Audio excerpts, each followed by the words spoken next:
दोस्तों कैसे हैं दोस्तों। डिस्क्रीट मैथमेटिक्स की एक नई वीडियो में मैं आप सब लोगों को खुशामदीद कहता हूं। दोस्तों आज की वीडियो के अंदर हम देखेंगे लॉज ऑफ लॉजिक यानी लॉजिक के लॉज क्या हैं। Laws of logic are fundamental rules that govern manipulation and transformation of logical statement. तो ये फंडामेंटल रूल हैं जिनकी मदद से हम इस तरह करते हैं कि लॉजिकल स्टेटमेंट्स की मैनिपुलेशंस और ट्रांसफॉर्मेशन को गवर्न करते हैं। किस तरह से लॉजिकल स्टेटमेंट्स मैनिपुलेट होंगी, चेंजेस होंगी उनके अंदर, ठीक है, उनको किस तरह से ट्रांसफॉर्म करेंगे, तब्दील करेंगे, तो ये सब लॉज ऑफ लॉजिक की बदौलत है।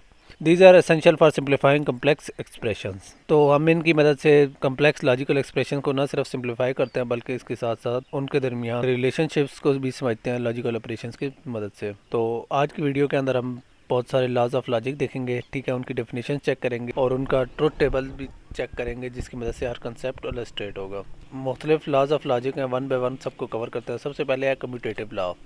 Commutative law states that order in which two propositions are combined using and or operator doesn't affect the result। तो दोस्तों इसमें देखा जाता है कि अगर दो प्रपोजिशंस को एंड और आर ऑपरेशन की मदद से कंबाइन किया जाए, ठीक है, तो इसके अंदर जो भी उनका ऑर्डर होता है वो रिजल्ट्स को अफेक्ट नहीं करता, ठीक है। कंजंक्शन के लिए है P and Q is equal to Q and P, यानी पी एंड क्यू और क्यू एंड पी के रिजल्ट एक ही होगा। और डिस्जंक्शन के लिए P or Q is equal to Q or P. तो इसके अंदर आप देख सकते हैं पी एंड क्यू और क्यू एंड पी के दोनों के अगर रिजल्ट्स आप नीचे ट्रुथ टेबल्स में चेक करें तो वो सेम है। Similarly P or Q is equal to Q or P के दोनों के रिजल्ट सेम है। तो ये था कम्यूटेटिव लॉ। दूसरा लॉ है एसोसिएटिव लॉ। एसोसिएटिव लॉ पर हम ऑलरेडी एक वीडियो कवर कर चुके हैं, ठीक है। Associative law state that when 3 or more propositions are combined using and or operator the grouping of the proposition doesn't affect the result. जब 3 या 3 से ज़्यादा प्रोपोजिशंस को एंड और आर ऑपरेटर से कंबाइन किया जाता है तो उन प्रोपोजिशंस की ग्रुपिंग रिजल्ट्स को इफेक्ट नहीं करती, ठीक है।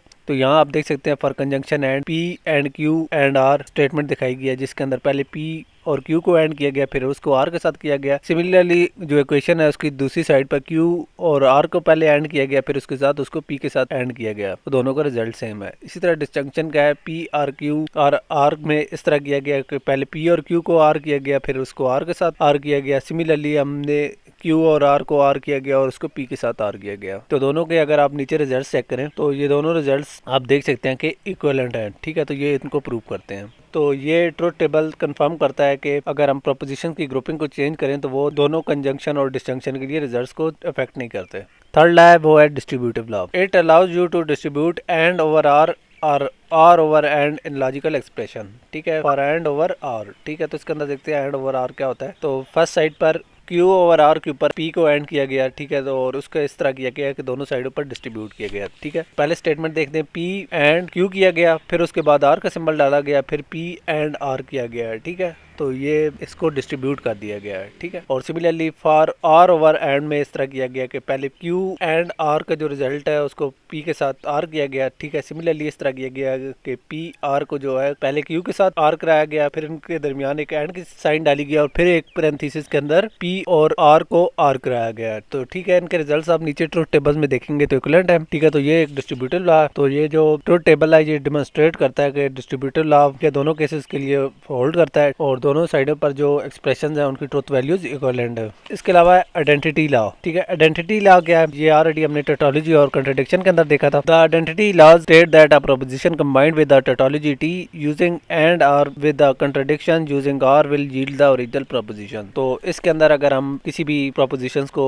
या टोटोलॉजी के साथ एंड करेंगे तो उसका रिजल्ट प्रोपोजिशन इटसेल्फ आएगा। सिमिलरली हम कंट्राडिक्शन के साथ अगर इसको आर करेंगे तो ओरिजिनल प्रोपोजिशन आएगी। तो conjunction with tautology is equal to P and T is equal to P. तो ये एक स्टेटमेंट पी है उसको टोटोलॉजी के साथ जब एंड किया गया तो पी यानी ओरिजिनल स्टेटमेंट का रिजल्ट आया। फॉर डिस्जंक्शन विद कंट्राडिक्शन, तो सिमिलरली हमने प्रोपोजिशन पी को जब कंट्राडिक्शन के साथ आर किया तो हमारा रिजल्ट प्रोपोजिशन आया। सपोज हमारे पास एक प्रोपोजिशन है टी और एफ, उसको जब टोटोलॉजी के साथ हमने एंड किया तो हमारा रिजल्ट सेम आया और सिमिलरली हमने उसको जब कंट्राडिक्शन के साथ आर किया तो सेम रिजल्ट आया। तो इस ट्रुथ टेबल के अंदर हमने देखा है कि P and T result P में करता है और सिमिलरली पी और सी रिजल्ट करता है पी के अंदर, ठीक है। तो ये कंफर्म करता बोलते हैं आइडेंटिटी लॉ को। उसके बाद है निगेशन लॉ। इनको ऑलरेडी हम कवर कर चुके हैं एक बार, लेकिन दोबारा देख लेते हैं। Negation law describe the behaviour of proposition when combined with its negation. तो इसके अंदर देखा जाता है कि जब किसी प्रोपोजिशन को उसकी नेगेशन के साथ कंबाइन किया जाता है तो उनका रिजल्ट क्या होता है। फॉर आर विद नेगेशन, तो पहले हम देख लेते हैं कि जब कोई प्रोपोजिशन का उसकी नेगेशन के साथ आर किया जाता है तो उसका क्या रिजल्ट होता है। तो वो रिजल्ट होता है टोटोलॉजी, क्योंकि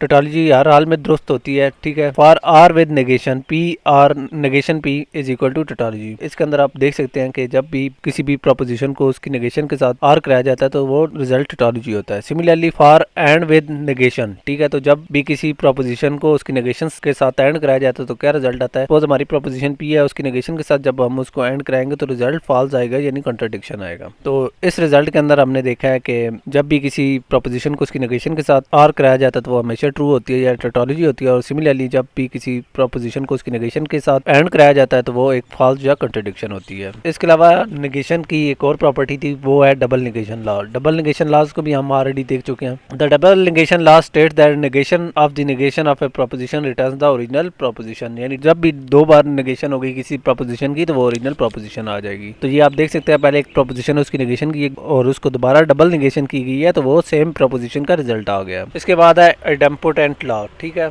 तो ये क्या होता है। It states that combining a proposition with itself using and और or yields the same proposition. तो इसके अंदर जब भी किसी प्रोपोजिशन को उसके अपनी प्रोपोजिशन के साथ एंड किया जाता है तो सेम रिजल्ट आता है, सेम प्रोपोजिशन आती है। और सिमिलरली उसको डिस्जंक्शन या आर किया जाता है तो सेम रिजल्ट आता है, जो कि आप नीचे ट्रुथ टेबल के अंदर देख सकते हैं, ठीक है। तो इसके अंदर आपने देखा है कि जब भी किसी प्रोपोजिशन को अपने आप के साथ एंड और किया जाता है, यानी उसके अंदर एंड का ऑपरेशन या आर का ऑपरेशन किया जाता है तो वो प्रोपोजिशन खुद ही रिजल्ट होती है, ठीक है। डिमॉर्गन्स लॉ ये ऑलरेडी हम कवर कर चुके हैं, ठीक है। डिमॉर्गन्स लॉ क्या कहते हैं। They provide a way to distribute negation over and और आर। तो इसके अंदर हम देख सकते हैं कि किसी भी जो कंपाउंड स्टेटमेंट है या जो हमारी स्टेटमेंट है, ठीक है, किसी पैरेंथेसिस के अंदर है, उसके ऊपर हम नेगेशन को डिस्ट्रीब्यूट करें तो वो एंड और आर के ऊपर किस तरह करेगी। फॉर नेगेशन ऑफ एंड, तो इसके अंदर इस तरह होता है कि पी एंड क्यू को जब निगेट किया जाता है तो इस तरह होता है कि उनके जो दोनों एलिमेंट होते हैं उनके दरमियान नेगेटिव के साइन आ जाते हैं, उनके दरमियान आर का साइन आ जाता है। Similarly for negation of or, P or Q के जब नेगेशन की जाती है तो पी और क्यू के दोनों के नेगेटिव हो जाते हैं या नेगेशन हो जाती है, उनके दरमियान एंड का ऑपरेशन हो जाता है। तो ये दोनों आप देख सकते हैं नीचे ट्रुथ टेबल में दोनों की वैल्यूज सेम है। तो ट्रुथ टेबल के अंदर देखा है कि जो हमारा ट्रुथ टेबल है वो डिमॉर्गन्स लॉ को वैलिडेट करता है, ठीक है। और दोनों एक्सप्रेशंस की जब हम वैल्यूज को देखते हैं तो दोनों इक्विवेलेंट हैं। इसके अलावा हमारे आ जाते हैं यूनिवर्सल बाउंड लॉज। तो यूनिवर्सल बाउंड लॉज क्या होते हैं। Combining a proposition with the tautology using or always yields the tautology and combining with the contradiction using and always yields the contradiction. तो ये हमें बताते हैं कि जी जब भी किसी टोटोलॉजी के साथ किसी भी प्रोपोजिशन को आर किया जाएगा तो वो हमेशा टोटोलॉजी आएगी, और सिमिलरली जब भी किसी प्रोपोजिशन को कॉन्ट्रडिक्शन के साथ एंड किया जाएगा तो वो कॉन्ट्रडिक्शन आएगी। जी इन दोनों को आप नीचे देख सकते हैं कि इन दोनों के रिजल्ट वाकई भी ये प्रूव करते हैं। पी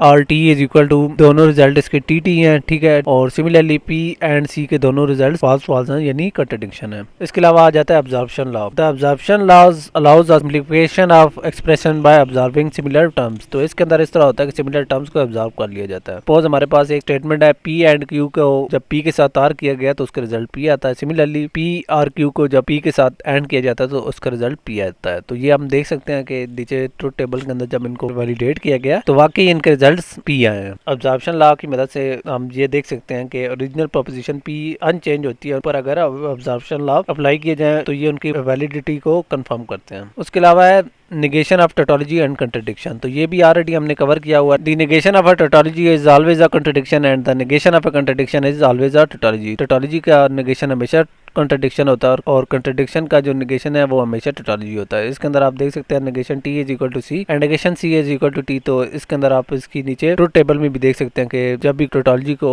नेगेट किया जाता है तो वो फॉल्स आ जाता है, यानी कॉन्ट्रडिक्शन आ जाती है। और सिमिलरली अगर कॉन्ट्रडिक्शन को नेगेट किया जाता है तो वो ट्रू आ जाती है, यानी टोटोलॉजी आ जाती है। तो दोस्तों आज की वीडियो में हमने लॉज ऑफ लॉजिक देखे हैं, जिसकी मदद से हमने देखा है कि लॉज ऑफ लॉजिक एक पावरफुल टूल्स हैं जिनकी मदद से हम इस तरह करते हैं कि कम्प्लेक्स लॉजिकल एक्सप्रेशन को ना सिंप्लीफाई करते हैं बल्कि अंडरस्टैंड करते हैं। उनकी मदद से ना सिर्फ हम उनको ट्रांसफॉर्म कर सकते हैं, हम सिंप्लीफाई कर सकते हैं, बल्कि इसके साथ साथ हम लॉजिकल स्टेटमेंट्स को एनालाइज भी कर सकते हैं प्रिसीजन और क्लैरिटी के साथ। तो उम्मीद करता हूँ आप लोगों को ये वीडियो पसंद आई होगी। तो इंशाल्लाह नेक्स्ट वीडियो में मिलेंगे, तब तक के लिए इजाज़त दीजिए। अल्लाह हाफिज़।